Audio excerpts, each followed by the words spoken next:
ഇത്ര മികച്ച പോലീസിനെ ഈ രാജ്യത്ത് വേറെ കിട്ടില്ലെന്ന് മുഖ്യമന്ത്രി. അങ്ങനെയുള്ള പോലീസിനെ കുറിച്ചാണോ മാധ്യമങ്ങളും പ്രതിപക്ഷവും ദൂഷണം പറയുന്നതെന്നാണ് പിണറായി വിജയന്റെ പരിഭവം. പതിവ് പോലെ എന്റെ പെർഫോമൻസ് ഗംഭീരമായിട്ടുണ്ട്. ഇരകൾ നിയമ പോരാട്ടത്തിന് ഇറങ്ങിയതുകൊണ്ട് മാത്രം എടുക്കേണ്ടി വന്ന ദുർബലമായ അച്ചടക്ക നടപടികൾ സർക്കാരിന്റെ മഹത്തായ നേട്ടമായി അവതരിപ്പിച്ച് സ്വയം ചെറുതായോ മുഖ്യമന്ത്രി? എന്റെ കയ്യിൽ അവനെ കിട്ടിയേ ഞാൻ അവനെ അരിഞ്ഞു മുളകിട്ട് അങ്ങനെ തിന്നിടോ. അതിൽ തന്നെ പ്രത്യേകം സൂചിപ്പിക്കേണ്ട ഒരു കാര്യം, ഈ പോലീസ് അതിക്രമങ്ങളുടെ ദൃശ്യങ്ങൾ പുറത്തു വന്ന് കേരളം ഇതേറെ ചർച്ച ചെയ്തിട്ടും ഇന്ന് 2 ആഴ്ചയ്ക്ക് ശേഷം ഇതാദ്യമായാണ് CPM പ്രതിനിധി ചർച്ചയിൽ പങ്കെടുക്കുന്നത് എന്നുള്ളതാണ്. ഒരു റീ എൻട്രിക്ക് ശ്രമിക്കുമ്പോ ആരംഭത്തിൽ അപമാനം. മുഖ്യമന്ത്രി പിണറായി വിജയൻ അദ്ദേഹത്തിന്റെ ഭരണകാലത്ത് നടന്ന 17 കസ്റ്റഡി മരണങ്ങളുണ്ട്. ഇപ്പോൾ പുറത്തു വന്ന അതിഹീനമായ പോലീസ് ക്രൂരതകളുടെ ദൃശ്യങ്ങളുണ്ട്. അതിനെ ഒന്ന് തള്ളിപ്പറയാനോ അപലപിക്കാനോ അല്ലെങ്കിൽ ആ ഉദ്യോഗസ്ഥർക്കെതിരെ കർശനമായ ഒരു മുന്നറിയിപ്പ് നൽകാനോ ഒന്നും തയ്യാറാകാതിരുന്നത് എന്തുകൊണ്ടാണ്? ഇപ്പൊ നമ്മൾ ഈ സുജിത്തിന്റെ സംഭവം പുറത്തു വന്നേ പിന്നെ മാധ്യമങ്ങളൊക്കെ വളരെ കഷ്ടപ്പെട്ട് 25 കൊല്ലത്തെ വിവിധങ്ങളായ ആഖ്യാനങ്ങളാണ് കഴിഞ്ഞ ദിവസങ്ങളിലെല്ലാം സപ്ലിമെന്റ് പോലെ അച്ചടിച്ചിറങ്ങിയത്. നമ്മുടെ കേരളത്തിന്റെ പോലീസ് നേടിയിട്ടുള്ള മികവാർന്ന അതിൻ്റെ പ്രവർത്തന മികവുകളെ അംഗീകരിക്കാൻ തയ്യാറാകാതെ ചെറിയ സംഭവങ്ങൾ, വലിയ സംഭവങ്ങൾ, ഇവയിൽ നിന്നുമൊക്കെ 1-2 കാര്യങ്ങൾ രൂപീകരിച്ചെടുത്തിട്ട് കേരളത്തിന്റെ സർക്കാർ ആകെ കുഴപ്പത്തിലാണ് എന്നുള്ളതാണ് വരുത്താൻ ശ്രമിക്കുന്നത്. ഏത് ദുരന്തം വന്നാലും കേരളത്തിന്റെ തോഴന്മാരാണ് പോലീസ്. സുജിത്ത് ഒരു കോൺഗ്രസിന്റെ സമരത്തിൽ പങ്കെടുത്ത് ജയിലിൽ പോയ ആളല്ല.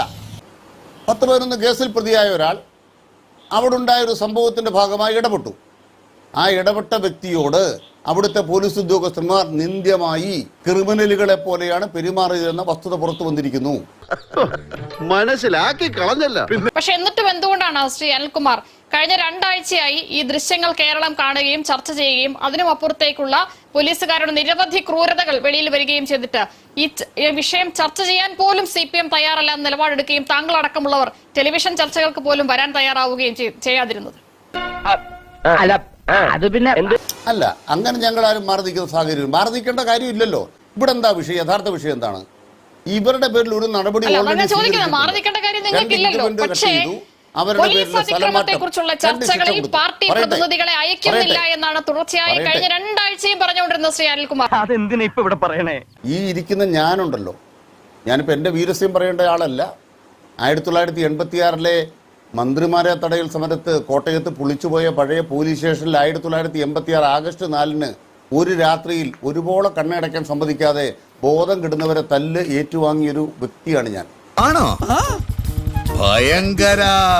അതുകൊണ്ട് തന്നെയാണ് ചോദിച്ചത്, അന്നത്തെ ഇടിയൻ പോലീസിന്റെ പുതിയ ഭാവമായി ഇന്നത്തെ പോലീസ് മാറുമ്പോൾ അത് അനുവദിക്കില്ല എന്ന് പറയാൻ, അതിനെ അപലപിക്കാൻ താങ്കളുടെ പാർട്ടി എന്തുകൊണ്ടാണ് മടിച്ചതെന്ന് ചോദ്യം വരുന്നത്.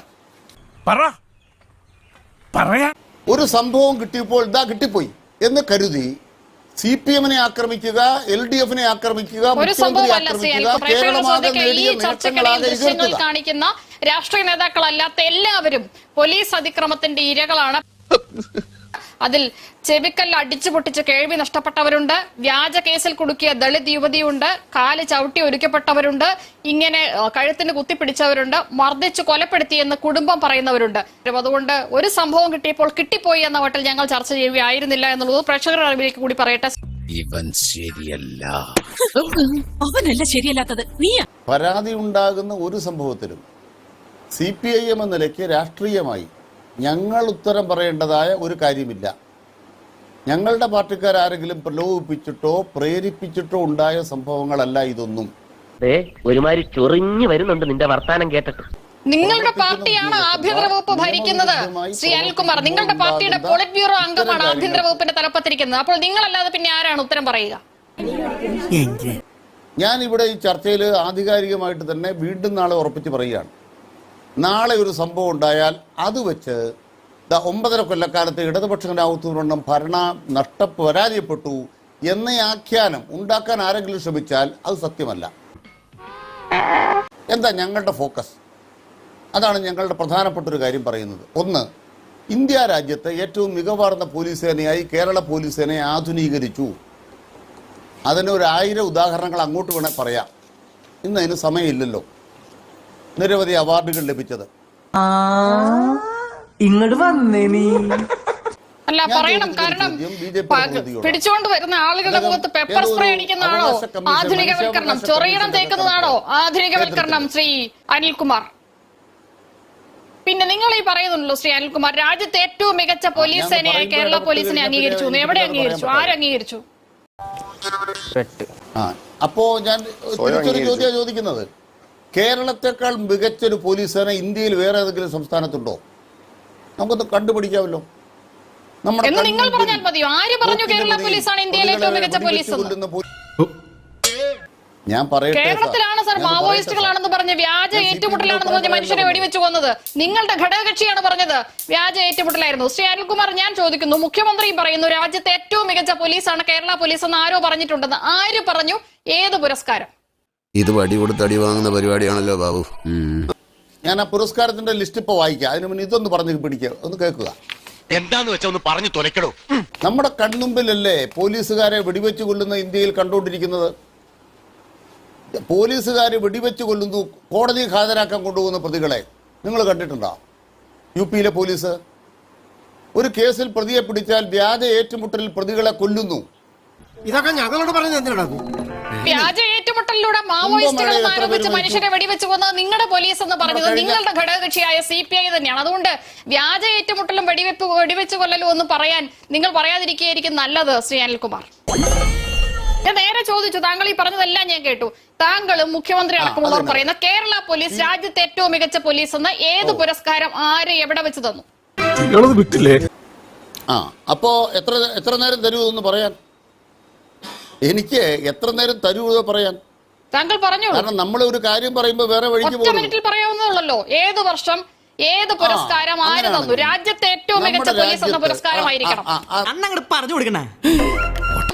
ISO അംഗീകാരം ലഭിക്കുന്ന ആദ്യ SP ഓഫീസ് എവിടെയാണ്? ISO അംഗീകാരം ലഭിക്കുന്ന രാജ്യത്തെ രാജ്യത്തെ ഏറ്റവും മികച്ച പോലീസ് SP ഓഫീസിന് ISO പുരസ്കാരം കിട്ടുന്നതാണോ ശ്രീ അനിൽകുമാർ? ഒക്കെ രാജ്യത്തെ ഏറ്റവും മികച്ച പോലീസ് ISO പുരസ്കാരം കിട്ടും. ഞാൻ തുടങ്ങിയിട്ടുള്ളൂ നിഷേ. അല്ലല്ല, ഞാൻ നിഷയോട് തുടങ്ങിയിട്ടേ ഉള്ളൂ. നിഷയ്ക്ക് ഇത് അറിയാവോന്ന്. അടുത്തത് cyber dome 2018 federation of Indian chamber of commerce award. ഭയങ്കരം തന്നെ. കേരള പോലീസ് 2018 മഹാപ്രളയ സമയത്ത് നടത്തിയ സമാനമില്ലാത്ത രക്ഷാപ്രവർത്തനത്തിനാണ് സ്കോച്ച് ഗോൾഡ് മെഡൽ കേരള പോലീസിന് ലഭിച്ചത്. അടുത്തത്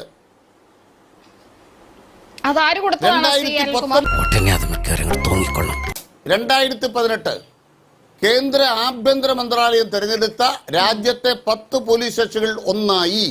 എന്റെ പൊന്നനിൽകുമാറെ, താങ്കൾ MHAയുടെ സൈറ്റിൽ കയറിയൊന്ന് നോക്കണം. രാജ്യത്ത് നിരവധി പോലീസ് സ്റ്റേഷനുകളെ തിരഞ്ഞെടുക്കും. കേരളത്തിൽ നിന്ന് എല്ലാ വർഷവും ഓരോ പോലീസ് സ്റ്റേഷൻ വരാറുണ്ട്. ഏതെങ്കിലും ഒരു പോലീസ് സ്റ്റേഷൻ രാജ്യത്തെ 10-30 മികച്ച പോലീസ് സ്റ്റേഷനുകളുടെ പട്ടികയിൽ വരുന്നതോ, SP ഓഫീസിന് ISO പുരസ്കാരം കിട്ടുന്നതോ, പോലീസ് ഹൗസിംഗ് സഹകരണ സംഘത്തിന് പുരസ്കാരം കിട്ടുന്നതോ ഒക്കെയാണോ രാജ്യത്തെ ഏറ്റവും മികച്ച പോലീസാണ് കേരള പോലീസ് എന്ന് വിലയിരുത്തുന്നതിനുള്ള മാനദണ്ഡം? ഒന്നാമത്തെ കള്ളം, രാജ്യത്തെ ഏറ്റവും മികച്ച പോലീസ് എന്ന പുരസ്കാരം ഈ രാജ്യത്ത് നിലവിലില്ല. അങ്ങനെ പറയരുത്. പിന്നെങ്ങനെ പറയണം? ഇതൊക്കെ പറഞ്ഞിട്ട് രാജ്യത്തെ ഏറ്റവും മികച്ചതാണെന്നൊക്കെ നിയമസഭയിൽ വന്ന് പറയാനുള്ള തൊലിക്കട്ടി കുറച്ച് കട്ടി തന്നെയാണ് കേട്ടോ ശ്രീ അനിൽകുമാർ. ശ്രീ റോജിയൻ ജോൺ താങ്കൾ കൈ ഉയർത്തിയത് കൊണ്ടാണ്. പോലീസിന് സ്റ്റേറ്റ് അടിസ്ഥാനത്തിൽ റാങ്ക് നിശ്ചയിക്കുന്ന സംവിധാനമില്ല. അത് നിഷ പറഞ്ഞതാണ് യാഥാർത്ഥ്യം. അതായത് ഇന്ത്യയിൽ അങ്ങനെ ഒരു റാങ്കിംഗ് ഇല്ല. എന്റെ പൊന്നെ, ഒന്ന് മിണ്ടാതിരിക്കാം. അനിൽകുമാർ, എന്റെ അവസരമാണ്. താങ്കൾ പറഞ്ഞല്ലോ, താങ്കൾക്ക്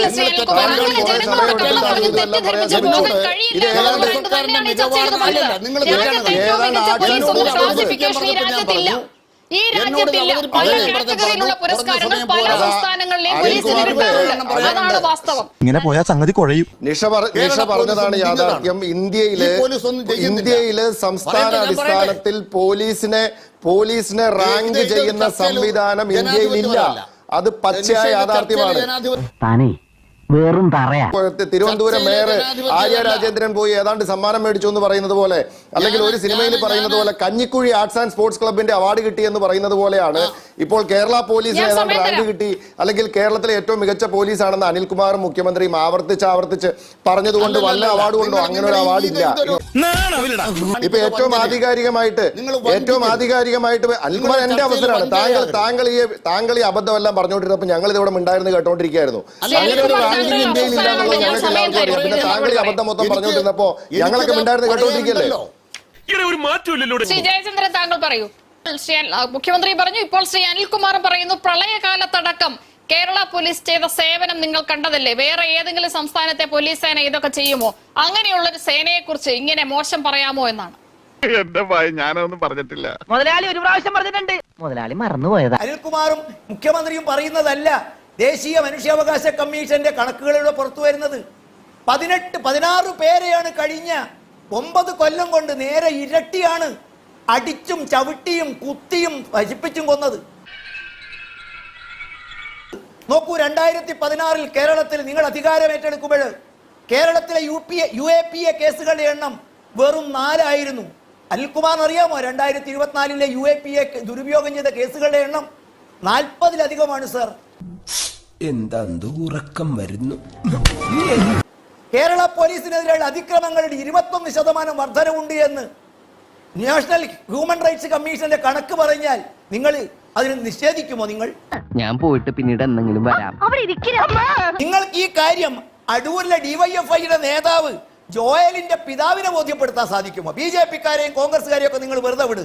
ഇന്ന് ആ ചെറുപ്പക്കാരൻ ഭൂമുഖത്ത് ജീവിച്ചിരിപ്പില്ല. പാർട്ടിക്കകത്തുള്ള ആഭ്യന്തരമായ അഴിമതികൾ അദ്ദേഹം പുറത്തു കാണിച്ചു. ഞാൻ പറയുന്നതല്ല, അദ്ദേഹത്തിന്റെ പിതാവ് പറയുന്നു. ഇനി നിങ്ങളുടെ പോലീസിന്റെ മറ്റൊരു വീരകൃത്യം, TP ചന്ദ്രശേഖരൻ വധക്കേസിൽ കോടതി ശിക്ഷിച്ച പ്രതികൾക്ക് മദ്യസൽക്കാരം നടത്താൻ പോലീസ് സംരക്ഷണയിൽ നിങ്ങൾ ഒരുക്കുന്നു. ഈ നിങ്ങളാണോ നിങ്ങൾ അനുഭവിച്ച പീഡനത്തെക്കുറിച്ചും മുഖ്യമന്ത്രിക്ക് അനുഭവിച്ച അടിയെക്കുറിച്ചും പറയുന്നത്? ഇനി ഇവിടെ നിന്ന് അഴിവണ്ടാവാ, നമുക്ക് അങ്ങോട്ട് മാറിയിക്കാം. തൽക്കാലം ഇത്രയും മതി, വരട്ടെ.